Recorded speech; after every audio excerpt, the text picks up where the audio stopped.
Hi everyone, I'm Jay, and welcome back to Maple Money Mindset. I want to tell you about the most expensive lesson I've learned since starting full-time work in Canada. It didn't happen in the stock market, it didn't happen with crypto, it didn't happen with some risky investment that went wrong, it happened in a car dealership on a Tuesday afternoon when I was excited, naive, and had absolutely no idea what I was actually signing. This is the story of my first car and the $8,400 mistake that came with it. When I got my first full-time job, I felt it. For the first time, I felt like things were actually coming together. A real paycheck, real stability, and after a few months of saving, I decided it was time to get a car. Not just any car, a good one, something I'd be proud of. I found a used Honda, clean, low mileage, looked almost brand new, and it had a sunroof. I remember standing there looking at that sunroof and thinking, this is exactly what I've been working for. This is the one. The price was $20,000, a little higher than I wanted, but it felt worth it. I put $5,000 down from my savings and financed the remaining $15,000. The salesman was smooth, professional. He walked me through the numbers calmly. $390 a month. That's it.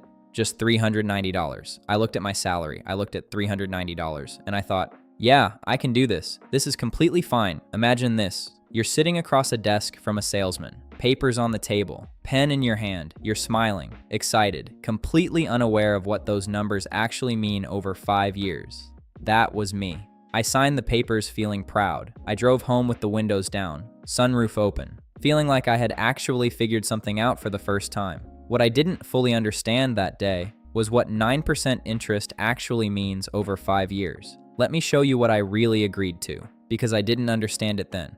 And I wish someone had shown me this before I signed. $15,000 loan, 9% interest, 5 years, $390 a month. Sounds manageable, right? But over those 5 years, I don't just pay back $15,000. I pay back around $23,400. That's over $8,000 in interest alone on a used car. That was already losing value the moment I drove it off the lot. And then there was the extended warranty. Right at the end, just before I signed, the salesman leaned forward, calm voice, friendly smile. He said, look, for just $2,000 more, we'll cover everything for 2 years. Peace of mind. You don't want to be stuck with repair bills on a used car, right?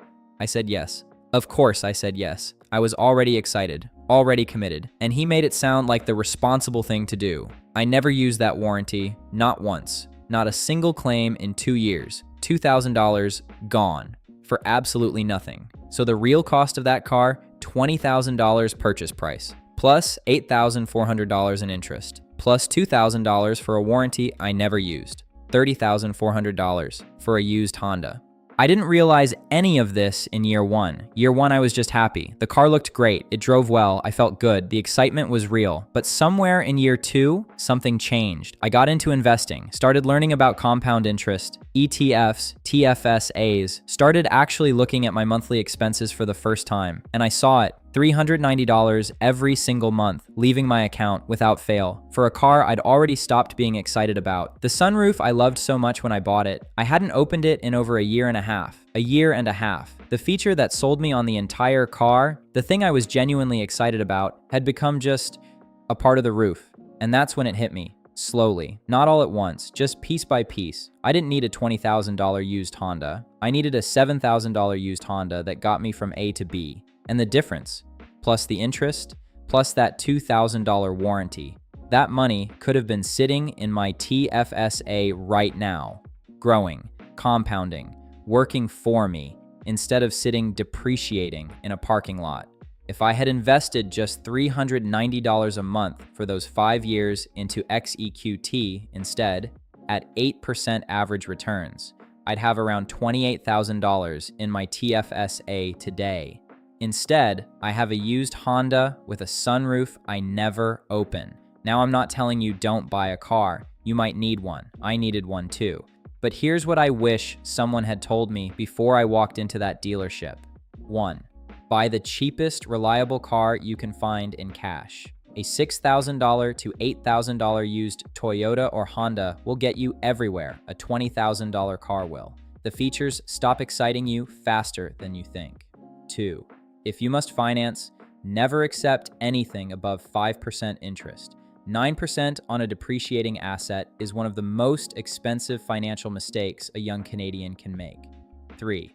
Never buy the extended warranty on a used car. That salesman leaning forward at the end with his calm voice and his peace of mind speech, that is a sales technique, not genuine advice. Walk away every single time. And the most important one of all, before you sign anything, calculate the total cost, not the monthly payment. The total cost, what you actually pay from the first signature to the last. That number will sober you up very quickly because the monthly payment is specifically designed to make you feel comfortable. The total cost is the truth.